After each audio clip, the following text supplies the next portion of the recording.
Prajwal ರಾಸಲೀಲೆ pen drive ಹಂಚಿಕೆ ಆರೋಪಕ್ಕೆ ಸಂಬಂಧಪಟ್ಟಂತೆ ಚೇತನ್ ಹಾಗೆ ಲಿಖಿತ್ ಗೌಡ ಇಬ್ಬರನ್ನ ಕೂಡ ಎಸ್ಐಟಿ ಅಧಿಕಾರಿಗಳು ವಶಕ್ಕೆ ಪಡೆದು ವಿಚಾರಣೆ ನಡೆಸ್ತಾ ಇದ್ದಾರೆ. ನೋಡಿ, ಈ ರಾಸಲೀಲೆ ಪ್ರಕರಣ ದಿನದಿನಕ್ಕೂ ಕೂಡ ಸಾಕಷ್ಟು ಟರ್ನ್ಗಳನ್ನ ಪಡ್ಕೊಳ್ತಾ ಇದೆ. ಸಾಕಷ್ಟು ಜನರು ಅರೆಸ್ಟ್ ಆಗ್ತಾ ಇದ್ದಾರೆ. ಈಗ ಚೇತನ್ ಹಾಗೆ ಲಿಖಿತ್ ಗೌಡ ಇಬ್ಬರನ್ನ ಎಸ್ಐಟಿ ಅಧಿಕಾರಿಗಳು ವಶಕ್ಕೆ ಪಡ್ಕೊಂಡಿರೋದು. ಇವರಿಬ್ರು ಕೂಡ ಹಾಸನದ ಮಾಜಿ ಶಾಸಕ ಪ್ರೀತಮ್ ಗೌಡನ ಕಚೇರಿಯಲ್ಲಿ ಕೆಲಸ ಮಾಡ್ತಾ ಇದ್ರು. ಚೇತನ್ನು ಹಾಗೆ ಲಿಖಿತ್ ಗೌಡ ಬಿಜೆಪಿ ಕಚೇರಿಯಲ್ಲಿ ಕೆಲಸ ಮಾಡ್ತಾ ಇದ್ರು, ಹಾಸನದ ಬಿಜೆಪಿ ಕಚೇರಿಯಲ್ಲಿ. ನಿನ್ನೆ ಇಬ್ಬರನ್ನ ಎಸ್ಐಟಿ ಪೊಲೀಸರು ಬಂಧಿಸಿದ್ದಾರೆ. ಇದೀಗ ಎಸ್ಐಟಿ ವಶಕ್ಕೆ ಪಡ್ಕೊಂಡು ತನಿಖೆಯನ್ನ ಮಾಡ್ತಾ ಇರೋದು ಈ ಪೆನ್ ಡ್ರೈವ್ ಹಂಚಿಕೆಗೆ ಸಂಬಂಧಪಟ್ಟಂತೆ. ಯಾಕಂದ್ರೆ ಹಾಸನದ ಬೀದಿಗಳಲ್ಲಿ ಪೆನ್ ಡ್ರೈವ್ಗಳು ಹಂಚಿಕೆ ಆಯ್ತು ಅನ್ನೋದ್ರ ಬಗ್ಗೆ ವರದಿ ಆಗುತ್ತೆ.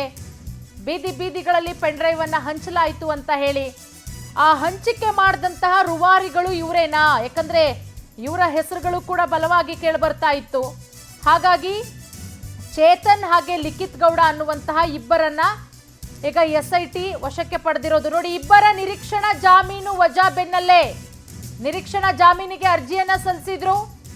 ಆದ್ರೆ ಜಾಮೀನು ವಜಾ ಆಗುತ್ತೆ. ಆ ಹಿನ್ನೆಲೆ ಇಬ್ಬರನ್ನ ಎಸ್ಐಟಿ ಅಧಿಕಾರಿಗಳು ವಶಕ್ಕೆ ಪಡ್ಕೊಂಡಿರೋದು. ಇವರಿಬ್ರು ಕೂಡ ಹಾಸನದ ಮಾಜಿ ಶಾಸಕ ಪ್ರೀತಮ್ ಗೌಡ ಅವರ ಅತ್ಯಾಪ್ತರು. ಅವರ ಆಫೀಸಲ್ಲೇ ಕೆಲಸ ಮಾಡ್ತಾ ಇದ್ದಿದ್ದು. ನಿರೀಕ್ಷಣಾ ಜಾಮೀನಿಗೆ ಅರ್ಜಿಯನ್ನ ಸಲ್ಲಿಕೆ ಮಾಡಲಾಗಿತ್ತು. ಆದ್ರೆ ಜಾಮೀನು ಅರ್ಜಿ ವಜಾ ಆಗುತ್ತೆ. ಆ ಹಿನ್ನೆಲೆಯಲ್ಲಿ ಈಗ ನೋಡಿ, ಆರೋಪಿ ಚೇತನ್ನು ಹಾಗೆ ಮತ್ತೋರ್ವ ಲಿಖಿತ್ ಇಬ್ಬರನ್ನ ಕೂಡ ಈಗ ಎಸ್ಐಟಿ ಅಧಿಕಾರಿಗಳು ವಶಕ್ಕೆ ಪಡೆದು ವಿಚಾರಣೆಯನ್ನ ಮಾಡ್ತಾ ಇದ್ದಾರೆ.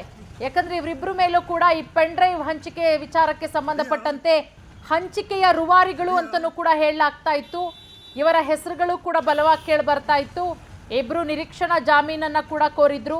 ಅದು ವಜಾ ಆದ್ಮೇಲೆ ಇಬ್ಬರನ್ನ ಈಗ ಎಸ್ಐಟಿ ಅಧಿಕಾರಿಗಳು ವಶಕ್ಕೆ ಪಡ್ಕೊಂಡು ತನಿಖೆಯನ್ನ ಮಾಡ್ತಾ ಇದ್ದಾರೆ. ಇವರಿಬ್ರು ಕೂಡ ಪ್ರೀತಮ್ ಗೌಡ, ಹಾಸನದ ಮಾಜಿ ಶಾಸಕ ಪ್ರೀತಮ್ ಗೌಡನ ಅತ್ಯಾಪ್ತರು. ಹಾಸನದ ಬಿಜೆಪಿ ಕಚೇರಿಯಲ್ಲಿ ಕೆಲಸ ಮಾಡ್ತಾ ಇದ್ರು. ಅಲ್ಲಿಗೆ ಈ ಲಿಂಕು ಶಾಸಕರ ಕಡೆಗೂ ಕೂಡ ತೋರಿಸ್ತಾ ಇದೆ. ಮಾಜಿ ಶಾಸಕರ ಕಡೆಗೆ, ಹಾಸನದ ಮಾಜಿ ಶಾಸಕ ಪ್ರೀತಮ್ ಗೌಡನ ಕಡೆಗೂ ಕೂಡ ತೋರಿಸ್ತಾ ಇರೋದ್ರಿಂದ ನೋಡೋಣ ಇವರ ತನಿಖೆ ಆದಮೇಲೆ ತನಿಖೆಯಲ್ಲಿ ಯಾವೆಲ್ಲ ಸತ್ಯಾಸತ್ಯತೆಗಳು ಹೊರಬರುತ್ತೆ, ಇವರಿಬ್ರು ಮತ್ತಿನ್ ಯಾರೆಲ್ಲ ಹೆಸರುಗಳನ್ನ ಹೇಳ್ತಾರೆ ಏನು ಅನ್ನೋದು ಪೊಲೀಸರ ತನಿಖೆಯಲ್ಲಷ್ಟೇ ಬೆಳಕಿಗೆ ಬರಬೇಕಾಗತ್ತೆ.